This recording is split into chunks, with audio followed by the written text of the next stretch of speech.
Dear students, now I wish to discuss simply supported beams. അതിൽ രണ്ട് case നമ്മൾ complete discuss ചെയ്തു. Simply supported beam of span L carrying a concentrated load at mid സ്പാനും അതുപോലെ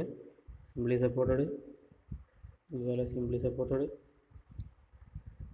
U D എല്ലുള്ള നമ്മൾ discuss ചെയ്തു. പിന്നെ നമ്മൾ ഇത് ഒരു ചെറിയ പോർഷൻ കൂടി ഡിസ്കസ് ചെയ്യാം. Simply supported beam carrying a concentrated load at a distance a from the left end and the distance b from the right end. ഇതിൻ്റെ ചെറിയൊരു പോർഷനും കൂടി നമ്മൾ ഡിസ്കസ് ചെയ്യേണ്ടത് ഇതാണ് ഡിഫ്ലക്ഷൻ അണ്ടർ ദി ലോഡ്. ഈ ലോഡിന് അടിയിൽ വരുന്ന deflection. Okay, substituting x equal to a in equation 4, the deflection under the load yc is obtained. x equal to a കൊടുക്കുക. x equal to a കൊടുക്കുമ്പോൾ ഈ x is equal to a കൊടുക്കുമ്പോൾ നമ്മൾ equation 4 എന്ന് പറഞ്ഞാൽ നമ്മുടെ ഈ ഇക്വേഷനിൽ എക്സിന് എ എന്ന് കൊടുക്കുക. ഇവിടെ എക്സിന് എ, ഇവിടെ എ അങ്ങനെ കൊടുക്കുമ്പോൾ നമുക്ക് ആ വൈ സിയിലുള്ള ഡിഫ്ലക്ഷൻ കിട്ടും. വൈ സി 1/e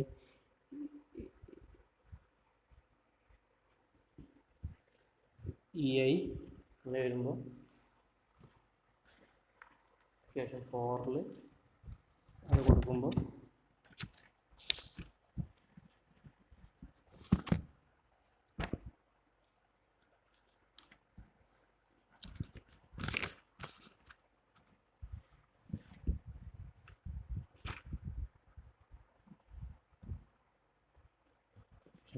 കൊടുക്കുമ്പോൾ 1/ei WB/6L a cube minus WB/6L b square minus L square into a എന്ന് വരും. ഇതിലൊരു 3 ടേം ഉണ്ട്. ഇതിലൊരു ടേം എക്സ് മൈനസ് എ എന്നാണ്. അപ്പോൾ എക്സിന് എ കൊടുക്കുമ്പോൾ അത് 0 ആയി പോകും. ഇൻറ്റു എ എന്ന് കിട്ടും. അപ്പോൾ നമ്മൾ റീഅറേഞ്ച് ചെയ്യുമ്പോൾ WAB റീഅറേഞ്ച് ചെയ്യുമ്പോൾ WAB/6EIL a square minus L square plus E square എന്ന് കിട്ടും. a+b ഹോൾ സ്ക്വയർ എന്ന് പറഞ്ഞാൽ അതായത് നമ്മുടെ ഈ L എന്ന് പറഞ്ഞാൽ ടോട്ടൽ L എന്ന് പറഞ്ഞാൽ a+b ആണ് അല്ലേ, a+b ആണ്. അങ്ങനെ വരുമ്പോൾ L സ്ക്വയർ എന്ന് പറഞ്ഞാൽ അതായത് ഈ L സ്ക്വയർ എന്ന് പറഞ്ഞാൽ a+b ഹോൾ സ്ക്വയർ ആണ് അല്ലേ. അപ്പോൾ a square plus B square plus 2ab. ഇതിനകത്ത് റീഅറേഞ്ച് ചെയ്യുമ്പോൾ ഇവിടെ a സ്ക്വയറും ഇവിടെ ഒരു പ്ലസ് ബി സ്ക്വയറും ഉണ്ട്. അങ്ങനെ അത് ചെയ്യുമ്പോൾ yc നമുക്ക് മൈനസാണ് വരുന്നത്. കാരണം ഈ എൽ സ്ക്വയറിൻ്റെ പുറത്ത് മൈനസാണുള്ളത് അല്ലേ. അപ്പോൾ മൈനസ് വാല്യൂ വരും. മൈനസ് വാല്യൂ വരുമ്പോൾ അതിനകത്തുനിന്ന് minus a square minus B square plus B square, അത് ആ ടേമൊക്കെ ഇതായി ക്യാൻസലായി പോകും. ബാക്കി ഒരു 2ab മാത്രമേ ഉണ്ടാവുള്ളൂ.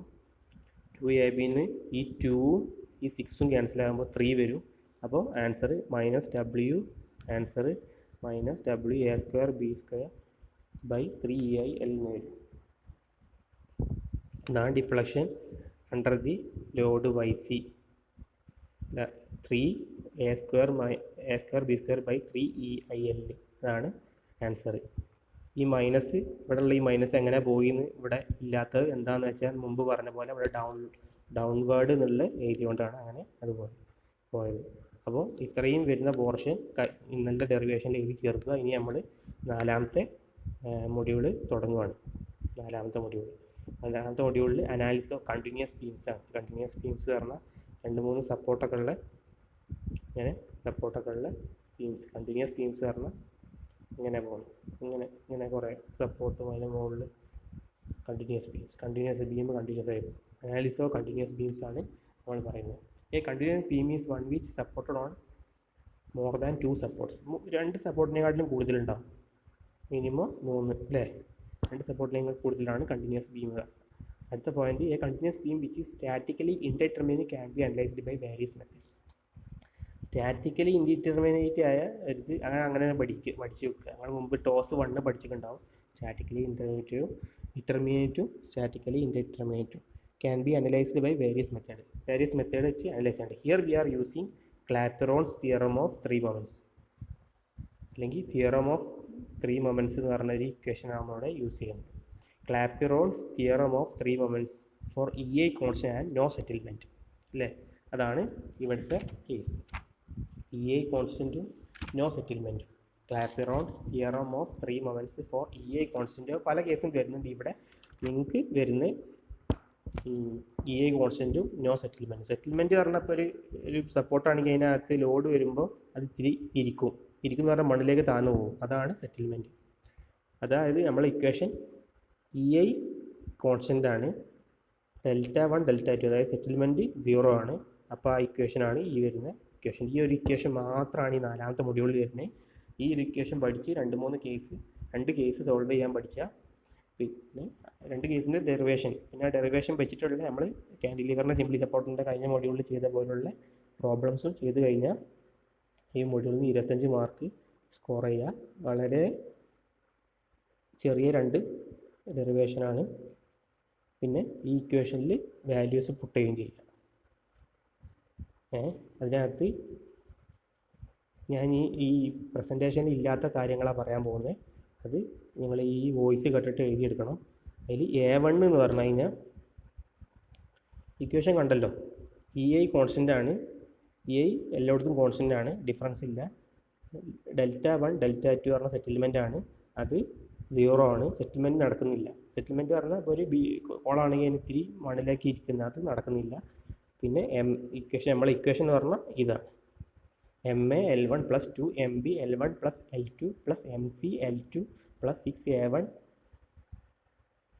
× X1 bar by L1 + 6A2 X2 bar by L2 = 0. ഇത് കാണാൻ പഠിച്ചു വെക്കുക. ഈ ഒരു ഇക്വേഷൻ മാത്രമേ ഉള്ളൂ 25 മാർക്കിൻ്റെ ക്വസ്റ്റ്യൻ സോൾവ് ചെയ്യാനുള്ളത്. അതിനകത്ത് Δ1ഉം Δ2 എന്ന് പറഞ്ഞ സെറ്റിൽമെൻ്റ് ആണെന്ന് ഞാൻ പറഞ്ഞു.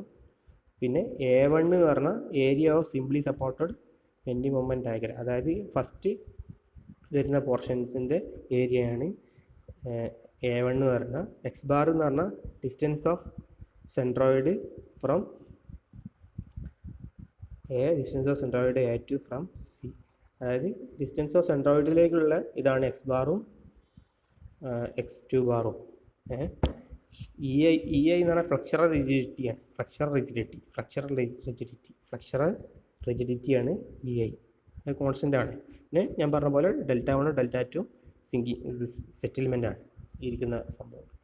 അപ്പോൾ നമ്മൾ ആദ്യത്തെ കേസാണ്. ഇതിൻ്റെ ഡെറിവേഷൻ ഇന്ന് ഡിസ്കസ് ചെയ്യുന്നത്. ഡെറിവേഷൻ നമുക്ക് അടുത്ത ക്ലാസ്സിൽ ഡിസ്കസ് ചെയ്യാം. ആദ്യത്തെ കേസ് ഇതാണ്, A 2 span കണ്ടിന്യൂസ് ബീം അല്ലേ, A 2 span കണ്ടിന്യൂസ് ബീം, ഇതാണ് ആദ്യത്തെ case. A 2 span continuous beam has 2 equal spans with a point load W at the middle of each span അല്ലേ. ഈ 2 സ്പാൻ ആണ്, ഒന്ന് ഇത് അല്ലേ, ഒന്ന് ഇത് അതിൻ്റെ മിഡിൽ ലോഡ് വരുന്നുണ്ട്, അതാണ് പറഞ്ഞത്. Find the fixed and moments at the middle support and sketch the bending moment and shear force diagram. EI is constant. ഈ മിഡിൽ സപ്പോർട്ടിൽ വരുന്ന ഫിക്സ്ഡ് ആൻഡ് മൊമെൻറ്റ്സ് ആണ് നമ്മൾ ഫൈൻഡ് ഔട്ട് ചെയ്യേണ്ടത്. ഇത് ഇന്ന് ഡെറിവേഷൻ ഒന്നും പറയുന്നില്ല, അതുകൊണ്ട് നിങ്ങളിത് ഈ സംഭവം ഈ സ്ലൈഡും ഇന്ന് എഴുതണ്ട, നാളെ എഴുതാം. ഞാൻ എന്താ ഡിസ്കസ് ചെയ്യാൻ പോകുന്നതെന്ന് ആദ്യം പറഞ്ഞു. ഇനി രണ്ടാമത്തെ കേസ്, ഇങ്ങനെ 2 ഡെറിവേഷൻ ഇതിൽ വരുന്നുള്ളൂ.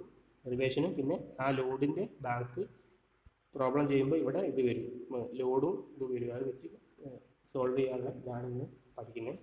ഇനി രണ്ടാമത്തെ കേസ് ഇതാണ്, ABC is loaded as shown in figure അല്ലേ.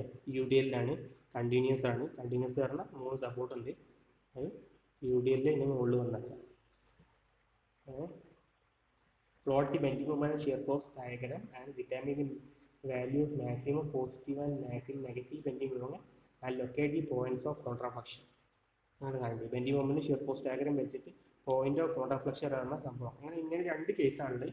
ഇത് രണ്ടും അതുപോലെ മുമ്പത്തെ സ്ലൈഡ് എഴുതേണ്ടതായിരിക്കും ഈ സ്ലൈഡ് എഴുതണ്ട, ഈ 4 സ്ലൈഡ് എഴുതണ്ട, അത് നമുക്ക് അടുത്ത ക്ലാസ്സിൽ എഴുതാം. പക്ഷേ ഇതാണ് ഡിസ്കസ് ചെയ്യാൻ പോകുന്നത്. ഇങ്ങനെ 2 ഡെറിവേഷൻ അതിനകത്തുള്ളത്, ഈ 2 ഡെറിവേഷനാണ് ഇതിനകത്തുള്ളത്.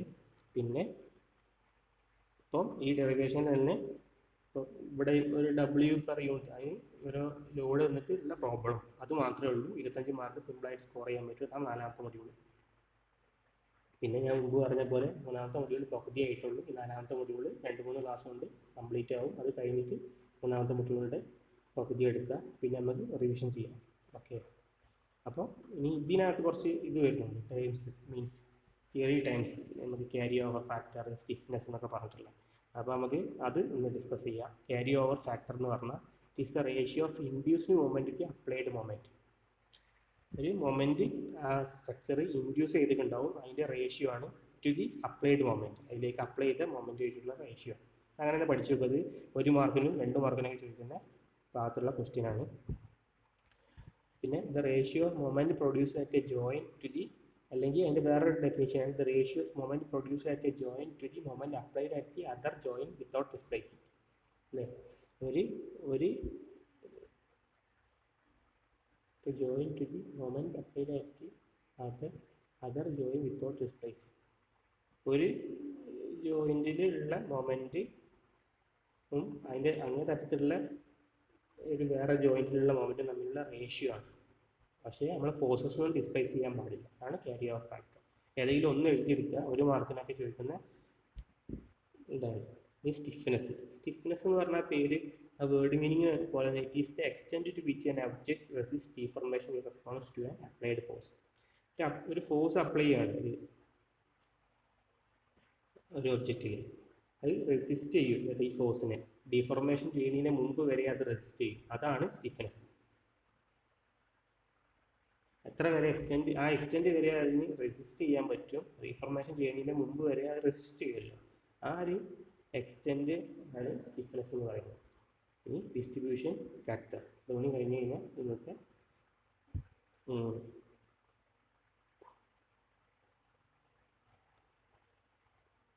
പ്രസൻറ്റേഷൻ കഴിഞ്ഞു. ഡിസ്ട്രിബ്യൂഷൻ ഫാക്ടർ എന്ന് പറഞ്ഞാൽ when a joint is being released and begins rotate.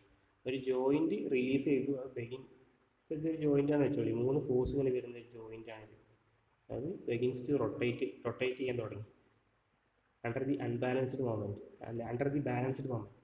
ഒരു ബാലൻസ്ഡ് മൊമെൻറ്റിൽ ഇതിങ്ങനെ റൊട്ടേറ്റ് ചെയ്യാൻ തുടങ്ങി ഈ joint. Resisting forces developed at each member framed together at the joint. അത് പറയുന്നത് എന്താ വെച്ചാൽ ഇതിങ്ങനെ ഒരു ബാലൻസ്ഡ് മൊമെൻറ്റിൽ റൊട്ടേറ്റ് ചെയ്യാൻ തുടങ്ങുമ്പോൾ ഈ ഒരു മെമ്പറിനകത്തും ഒരു റെസിസ്റ്റിംഗ് ഫോഴ്സ് ഡെവലപ്പ് ചെയ്യും.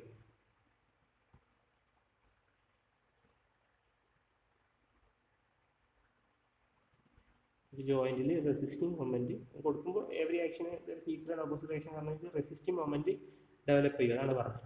അപ്പോൾ ഡിസ്ട്രിബ്യൂഷൻ ഫാക്ടർ എന്ന് പറഞ്ഞാൽ distribution factor can be defined as the proportions of the unbalanced moments carried by each of the members. അപ്പോൾ ഇതിനകത്ത് പോലെ വേറെ ഒരു മൊമെൻറ്റ് നമ്മൾ എക്സ്റ്റേണൽ മൊമെൻറ്റ് കൊടുക്കും. അപ്പോൾ ഇതിനകത്ത് ഒരു റെസിസ്റ്റിംഗ് മൊമെൻറ്റ് ഡെവലപ്പ് ചെയ്യും. അതിൻ്റെ distribution factor can be defined as the proportions of the unbalanced moments carried by each member. അതിൻ്റെ പ്രൊപ്പോർഷൻസ് ആണ് അൺബാലൻസ്ഡ് മൊമെൻറ്റ്സ് ഡെവലപ്പ് ചെയ്തും അതിൻ്റെ ക്യാരിഡ് ബൈ ഈച്ച് മെമ്പർ, അതിൻ്റെ പ്രൊപ്പോർഷൻസ് ആണ്. ഓരോ മെമ്പറിലും ഓരോ അൺബാലൻസ്ഡ് മൊമെൻറ്റ് ഡെവലപ്പ് ചെയ്യും, അതിൻ്റെ പ്രൊപ്പോർഷൻസ് ആണ് ക്യാരി ഓവർ അല്ല ഡിസ്ട്രിബ്യൂഷൻ ഫാക്ടർ എന്ന് പറഞ്ഞാൽ. അത് നമുക്ക് ഒരു പ്രോബ്ലം ചെയ്യുമ്പോൾ മനസ്സിലാവും. ഓക്കെ, ഇനി നമുക്ക് ഇതൊക്കെ കഴിഞ്ഞ് അടുത്ത ക്ലാസ്സിൽ നമ്മൾ തുടങ്ങാൻ പോകുന്നത് ഇതായിരിക്കും, ഈ ഒരു ഡെറിവേഷൻ ആയിരിക്കും. അതായത് മുമ്പ് പറഞ്ഞ പോലെ A 2-span continuous beam as 2 equal spans with a point load W at the middle of each span. ഇത് എഴുതി വെക്കുകയാണെങ്കിൽ ഈ തിയറീസ് ചെയ്ത് കഴിഞ്ഞിട്ട് നമുക്ക് ഇത് എഴുതി വെക്കുക. ഇതിലെന്താണെന്ന് പറഞ്ഞാൽ സ്പാന് finding fixed and moments at the middle support and sketch the bending moment diagram and shear force diagram. SFTയും PMD വരക്കണം, ഇവിടെ ഉള്ള ഫിക്സ്ഡ് ആൻഡ് മൊമെൻറ്റും കാണണം. അതാണ് ക്വസ്റ്റ്യൻ. അതിൻ്റെ ഡെറിവേഷൻ കാണാം, പിന്നെ അതിൻ്റെ പ്രോബ്ലംസ് ചെയ്യും. ഈ ലോഡിനൊക്കെ നമ്മൾ വാല്യൂ കൊടുക്കും, അങ്ങനെയുള്ള പ്രോബ്ലംസ് ചെയ്യും. ഇതാണ് നമുക്ക് കാണേണ്ടത്. പിന്നെ ആ ഡെറിവേഷനും അതിൻ്റെ പ്രോബ്ലംസും ചെയ്ത് കഴിഞ്ഞാൽ നമ്മൾ അടുത്തത് ഇത് ചെയ്യും. ഇതെന്ന് പറഞ്ഞാൽ യു ഡി എല്ലിൻ്റെ പുറത്ത് കണ്ടിന്യൂസ് ബീം തന്നെയാണ് അത്. അതിനകത്ത് A beam A B C loaders as shown in figure plot the bending moment share force diagram. Determine the value of maximum positive and maximum negative bending moment and locate the points of contraflexion. EMD എസ്റ്റിയും വരയ്ക്കുക, പിന്നെ negative and positive bending moment കണ്ടുപിടിക്കുക, പിന്നെ point of contraflexure നിങ്ങൾ പഠിച്ചിട്ടുണ്ടാവും toss കണ്ടില്ല ഇങ്ങനെ മാറുന്ന ആ point, പോസിറ്റീവും നെഗറ്റീവും മാറുന്ന ആ പോയിന്റാണ്. പിന്നെ ഇതിൻ്റെ പ്രോബ്ലംസ് ചെയ്യുക. പ്രോബ്ലംസ് പറഞ്ഞാൽ ഇതിന് വാല്യൂസ് വരും, ഇതിന് വാല്യൂസ് വരും, ആ ലോഡിനൊക്കെ വാല്യൂസ് വരും. അപ്പോൾ അതാണ്. പറ്റുകയാണെങ്കിൽ ഇത് എഴുതണ്ട, ഈ ഫുള്ള് പ്രസൻറ്റേഷൻ എഴുതി കഴിഞ്ഞിട്ട് ഇത് എഴുതണ്ട, ഈ ഹെഡിങ് എഴുതി വെക്കുക, ഇതും ഈ ഫിഗറും എഴുതി വെക്കുക. അതാണ് നമ്മൾ ക്ലാസ് ചെയ്യുക. That's all about today's presentation. 4ാമത്തെ മൊഡ്യൂൾ വളരെ ഞാൻ പറഞ്ഞത് 2 ഡെറിവേഷനും, ആ ഡെറിവേഷൻ്റെ അകത്ത് ഇപ്പോൾ ഈ ലോഡിനൊക്കെ W എന്ന് പറഞ്ഞ കൊടുത്ത് ഇപ്പോൾ വാല്യൂ കൊടുത്തു കഴിഞ്ഞാൽ നമ്മൾ ആദ്യം ഇക്വേഷൻ പറഞ്ഞില്ലേ, ക്ലാപെറോൺസ് 3 moments ഇക്വേഷൻ, 3 മൊമെൻറ്റ് വരുന്നൊരു equation, MA into L1 plus 2 MB into L1 plus L2 MC L2 plus 6A1 X1 bar by L1 plus 6A2 X2 bar L2 equal to 0 എന്ന് പറഞ്ഞ equation പറഞ്ഞില്ല. ആ equation വെച്ചിട്ട് ഈ പറഞ്ഞ ഇത് solve ചെയ്യാണ് ഇത് ചെയ്യുന്നത്. ഇത് നമ്മൾ MA എന്ന് പറഞ്ഞ മൊമെൻ്റാണ്, 3 മൊമെൻറ്റ് വരുന്നതാണ് 3 moments ഇക്വേഷൻ എന്ന് പറഞ്ഞാൽ. X ബാർ എന്ന് പറഞ്ഞാൽ സെൻട്രോമിലേക്ക് ഡിസ്റ്റൻസ് ആണ്, A1 A2 എന്ന് പറഞ്ഞാൽ ഏരിയ ആണ്, L1 എന്ന് പറഞ്ഞാൽ ഓരോ സ്പാനിൻ്റെ, L1 L2 എന്ന് പറഞ്ഞാൽ ഓരോ സ്പാനിൻ്റെ ആണ് ആ ഇക്വേഷൻ വരുന്നത്. ഇത് വെച്ചിട്ട് അത് വെച്ചിട്ട് ഇതിൻ്റെ ഈ മൊമെൻറ്റ്സ് ഏരിയ എഫക്റ്റീവ് BMDയും വരച്ചിട്ട് ഇത് ഫിക്സ്ഡ് മൊമെൻറ്റ്സ് ഒക്കെ കാണുന്നതാണ് ഇതിൽ വരുന്നത്. ഇങ്ങനെ 2 ഇത് ചെയ്യുക, പിന്നെ ആ ലോഡിന് വാല്യൂ എടുത്തുള്ള പ്രോബ്ലം ചെയ്യുക. അങ്ങനെ 2-3 ക്ലാസ് കൊണ്ട് നമുക്ക് 4ാമത്തെ മൊഡ്യൂളിൽ തീർക്കാം. 4ാമത്തെ മൊഡ്യൂൾ പറഞ്ഞാൽ 25 മാർക്സ് ആണ്, ഈസി ആയിട്ട് സ്കോർ ചെയ്യാൻ പറ്റിയ മൊഡ്യൂളാണ്. ഇത് കഴിഞ്ഞിട്ട് നമുക്ക് 3ാമത്തെ മൊഡ്യൂളുടെ ഹാഫ് മൊഡ്യൂൾ കഴിഞ്ഞിട്ട് നമുക്ക് റിവിഷൻ ക്ലാസ് ചെയ്യാം. ഓക്കെ,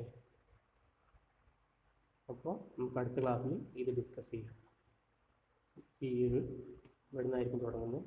അപ്പോൾ that's all about today's presentation. Thank you. All the best.